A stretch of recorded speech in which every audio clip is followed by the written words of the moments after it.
We'd like to welcome you to BeMoreNews.com, the news before the news, where we uncover the truth here at the Governor's Redistricting Advisory Committee public hearing, all the way from gorgeous Prince George's County. Councilman Derrick. Leon Davis. Davis. Okay. How are you, sir? I'm doing well. Good, good. Well. Just an update. What's been happening as it relates to your councilman position and the overall redistricting process here in Maryland? Well, we hit the ground running, and one of the first things that we did in Prince George's County was we had to deal with our reapportionment because of the census. And thematically, we had a situation with our municipalities that were split amongst council districts. So we worked real hard to keep them contiguous. And me, from the perspective of District 6, having grown the largest number of population in the last 10 years, I had to give up significant swaths of communities. So one of the ways we did it was we reunited the city of Bowie in Council District 4. So all of the current municipality that was represented by District 6 during the last 10 years is now in District 4, effective by the law. We had a few other little areas around the edges where we needed to unite communities, and one of the ones that comes to mind that wasn't in District 6 was the community of Camp Springs. It's not an incorporated municipality, but it is a city that has grown over the years and has an identity, a shared identity. And their desire was to stay together. We worked hard to make sure that they did that inside of their councilmanic district.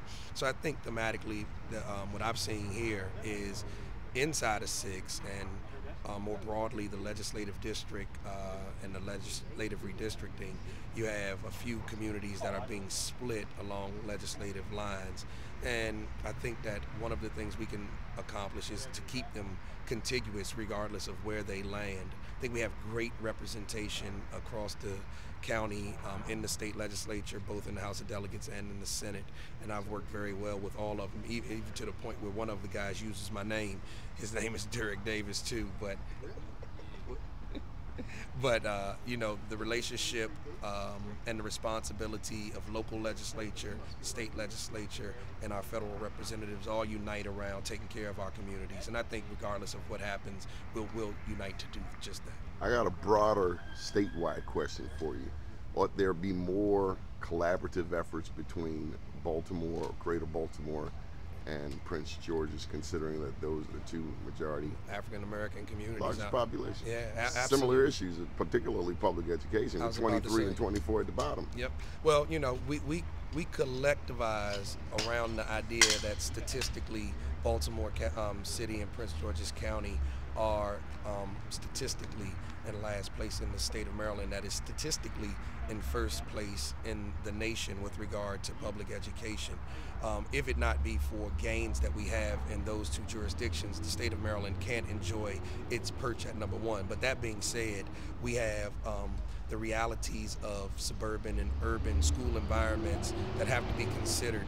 We have the need for bold reform efforts around universal pre-kindergarten, bold reform efforts around classroom management, and around how we incentivize teachers to remain in challenging school districts to do their very best work, when reality for them is that opportunities abound in this region, not just in this state, but in this region, for them to go and do their much needed and sometimes aligned work for more money and for less headache. So we have to become very reform-minded about how we keep our best and brightest educators in our classrooms for our children, so that that boost from 23 and 24 becomes the rocket fuel that propels across the country how we educate young African Americans, period, point blank. One final question. Followers of BeMoreNews.com know that I'm an avid baseball fan, so we have a bit of a knuckleball question for you. Love those knuckleballs. Okay, well, considering that we've had our black political leaders in Baltimore and Prince George's County succumb to some ill behavior politically, professionally, ethically, what encouragement would you have? And no doubt you're a relatively young man. Challenged. What encouragement would you have to other young African Americans who are interested in public service, but who easily could be scared off after what's happened to the mayor in Baltimore, the county exec in Prince George, sort of former there. Well, you know, from my perspective, you can't allow the missteps of others to stop you from serving. I mean, are you as a black elected official held to a higher standard as your white counterparts? Well, you know, I don't comparatively look at it as a higher standard. I think the public service is a high calling, period. I think that anybody who aspires to serve the people, who will put themselves up for election, is held to a high standard, and that collectively we all should be held to a high standard. Not an unfair practice, but a high standard. So you don't buy in when you hear black elected officials say, well, the white guys did it, so I can do it too? Well, you know, I don't think my father would have accepted that when I went out to the mall if my friend did something wrong and I came back and we both were shackled and handcuffed. Yeah. And whether, you know, I told him he did it and I did it too, I think the butt whooping I got would have been worse than his butt whooping. So maybe we are held to a higher standard, and I've always been held to that higher standard at home. As a matter of fact, if I'd have told my dad I did it because somebody else did it, he probably would have whipped me twice as much every day until I figured out that I never should have said that. So our black legislators have a special task, and for them to get caught up in self-service as opposed to public service is indeed an egregious tragedy. What I tell folks all the time, there's a difference between politics and business. You know, business, you're out to make the dollar. In politics, you're out to find the dollar to make it good for everybody in your community. So when I want to go practice business, I'll go practice business. I've been called to serve, so I'm an elected official, and I plan to serve in that manner. You sound quite gubernatorial there, my friend. Watch out now.